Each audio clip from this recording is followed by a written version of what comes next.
প্রিয় খামারি ভাই ও বোনেরা, আসসালামু আলাইকুম রহমতুল্লাহ।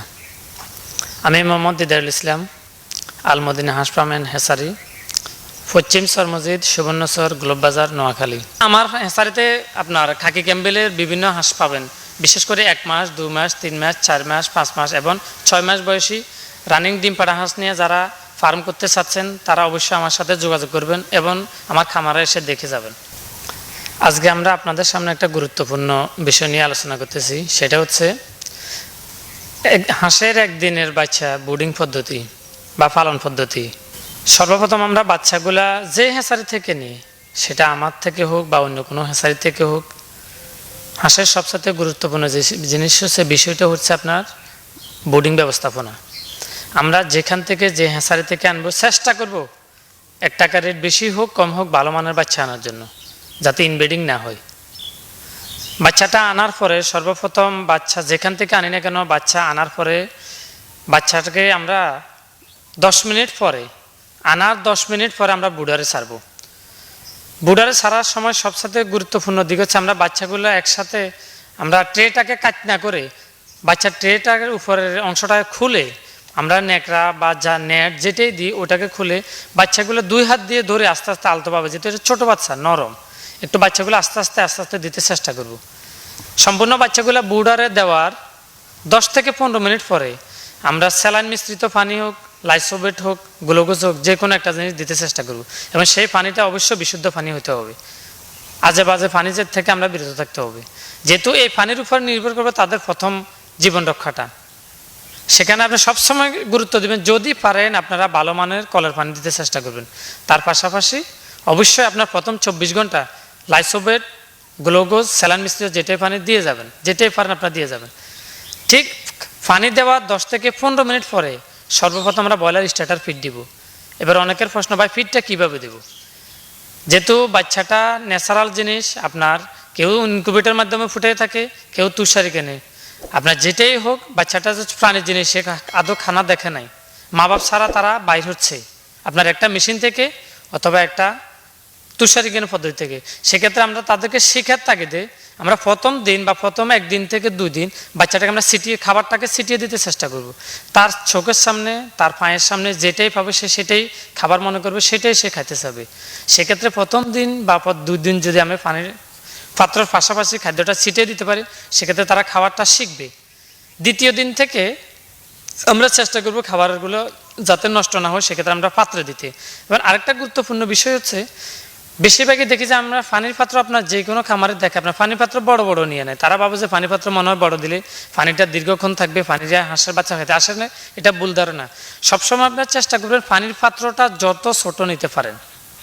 তারপরও একটা কাজ আছে, তারপরও 2টা কাজ আছে। একটা কাজ হচ্ছে, প্রথম কথা হচ্ছে এখানে পারলে আপনারা যে পাথরগুলো থাকে রাস্তাতে ঢালাই দেয়, ওই পাথরটা দিতে। ওটা না পারলে আমাদের প্রত্যেকটা বাজার আপনার মার্বেল আছে, চেষ্টা করবেন মার্বেল দিতে।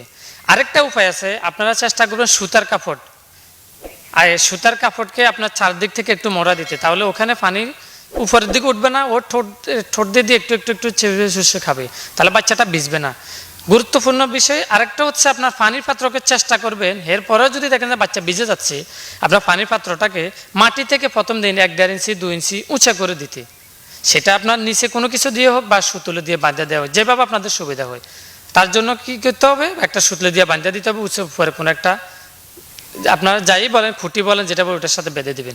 এবং নিচে খেয়াল করবেন আপনার ওরা যাতে ঠোঁট দিয়ে পানিটা খেতে পারে। আমি গত কিছুদিন আগে এক ঘটনা ঘটছে ইয়াতে আপনার এই বোলাতে আমি 1,500 বাচ্চা পাঠিয়েছি, ওনার সর্বপ্রথম নিয়ে বাচ্চাগুলোকে ভিজে ফেলছে প্রচুর পরিমাণে। এরপরে আমাকে ভিডিওতে দেখতেছে বাচ্চার অবস্থা খারাপ। আপনারা এটা বলার উদ্দেশ্য এবং আপনার এটা বলার একটাই কারণ, এটা উদাহরণ দেওয়ার একটাই কারণ, আপনারা যাতে আবার শিখতে পারেন। যেহেতু শিক্ষা শেষ নাই, এই ধরনের ভিডিও আমিও করছি, অনেকে করছে। তারপর হয়তো দেখেন যারা দেখেন নাই হয়তো আগে, তারা যাতে আজকে আবার দেখতে পারেন, আবার শিখতে পারেন, আবার বুঝতে পারেন। সেক্ষেত্রে আজকে পুনরায় আবার কষ্ট করে আপনাদের জন্য এই ভিডিওটা করা। আপনারা একটু এই ভিডিওটা বারবার দেখবেন, একটু না টানবেন না, ভিডিওটা টানলে আপনারা শিখতে পারবেন না। এটা একটা শিক্ষণীয় বিষয়, কারণ বাচ্চা অনেকে পালতেছেন, হয়তো অনেকে বলতে পারেন ভাই এটা আমি জানি। আপনি একজনে জানেন, আপনি 10 জনে জানেন, আমি তো জানি না, আরেক ভাই তো জানে না, তারাও জানতে হবে। কিন্তু অনেকে তো বাচ্চা নিয়ে শুরু করতেছেন, তো সবারই জানার আছে, সবারই শিখার আছে। সবাই একটু ভিডিওটা বারবার দেখার জন্য অনুরোধ রইল। এবং যারা খাকি ক্যাম্বেল, জিন্ডিং এবং বেজিং হাঁসের বাচ্চা নিয়ে ব্যবসা করতে চাচ্ছেন, বিশেষ করে যারা আমাদের বাসায় আমরা হকার বলি, তারা আমার সাথে যোগাযোগ করবেন। ইনশাল্লাহ আমি চেষ্টা করব আপনাদেরকে স্বল্প মূল্যে ভালো মানের বাচ্চা দিতে। এটা আপনাদের প্রতি অনুরোধ থাকবে, আপনারা আমার সাথে যোগাযোগ করেন। ইনশাল্লাহ আপনাদের দোয়ায় আমি এখন বর্তমানে আমাদের উৎপাদন ক্ষমতা আরও দ্বিগুণ করতেছি। আমি ইনশাল্লাহ আগামী কয়েকদিনের ভিতরে আমাদের নতুন হ্যাচারি চালু করতেছি। এটা বিশাল বড়, প্রায় 40,000 পিস প্রতি মাসে ধারণ ক্ষমতা সম্পন্ন আমি হ্যাচারি করছি। সব রেডি হয়ে গেছে। চলতি সপ্তাহে ইনশাল্লাহ আমরা শুরু করে দিচ্ছি। আপনাদের দোয়া, আপনাদের ভালোবাসা, আপনাদের সহযোগিতা কামনা করতেছি। আমার আগের হ্যাচারি যেটা আছে সেটা আছে, তার পাশাপাশি আমি নতুন হ্যাচারি চালু করছি। যার আরেকটা কারণ হচ্ছে, আমরা তো আগে সর্বপ্রথম আমরা বেজিং উৎপাদন করে নেই, এবং আমি নিজে বর্তমানে বিশাল আকারে বেজিং উৎপাদন করতেছি। যেহেতু আমি বেজিং নিয়ে বেশি কাজ করতেছি, বেজিংয়ের মার্কেটিং করতেছি, সেই ক্ষেত্রে আমার আগেরটাকে রেখে আমি বর্তমানে আরও এটাকে দ্বিগুণ বড় করছি। যারা বেজিং নিয়ে কাজ করতে চাচ্ছেন এবং আপনার বেজিং ফালতে চাচ্ছেন বা মাংসের জন্য ফালতে চাচ্ছেন, তারা আমার সাথে যোগাযোগ করবেন। ইনশাল্লাহ আপনাদের দোয়ায় শতভাগ ভালো মানের বাচ্চা দিব, ওই আত্মবিশ্বাস রাখেন। এবং আপনাদের প্রতি আমার অনুরোধ রইল, বাচ্চা নেওয়ার আগে একবার আপনার হ্যাচারিতে আসবেন। বাচ্চা নেওয়া লাগবে না, আপনারা আসবেন, দেখবেন যে আমার এখানে আসছেন আমার থেকে নিতে হবে তা না। আপনাদের প্রত্যেককে দাওয়াত রইল, আমার খামারে আসেন, হ্যাচারিতে আসেন, দেখে শুনে যান। না নিলে আপনারা অন্তত ন্যূনতম কিছু শিক্ষা নিয়ে যান, কিছু শিখে যান। ওইটা আপনাদের জন্য আমার সব সময় থাকবে ইনশাল্লাহ। বেজিংয়ের বাচ্চা নিয়ে কাজ করতে চাচ্ছেন, তারা ইনশাল্লাহ মার্কেটিং নিয়ে কোনো চিন্তা করবেন না। আমি একদিনের বাচ্চা দিব আপনাদেরকে, ইনশাল্লাহ আগেও কথা দিয়েছি, এখনও দিচ্ছি আজকে পুনরায়। এবং 90 থেকে 100 দিনের ভিতরে এই হাঁসটা বড় হওয়ার পরে আবার আপনারা আমার কাছে বিক্রি করতে পারবেন। আমি দেশে এবং দেশে বর্তমানে করোনাকালীন দেশের বাইরে পারতেছি না, আমরা দেশের বিভিন্ন বড় বড় আপনার আড়তগুলোতে এবং বড় ব্যাপারীদেরকে হাঁসগুলো সাপ্লাই দিচ্ছি। এবং দেশের বাহিরে আমরা ইনশাল্লাহ আগামী কিছুদিনের ভিতরে আল্লাহর রহমতে আপনাদের সকলের দোয়ায় আমি দেশের বাইরে সাপ্লাই দিচ্ছি।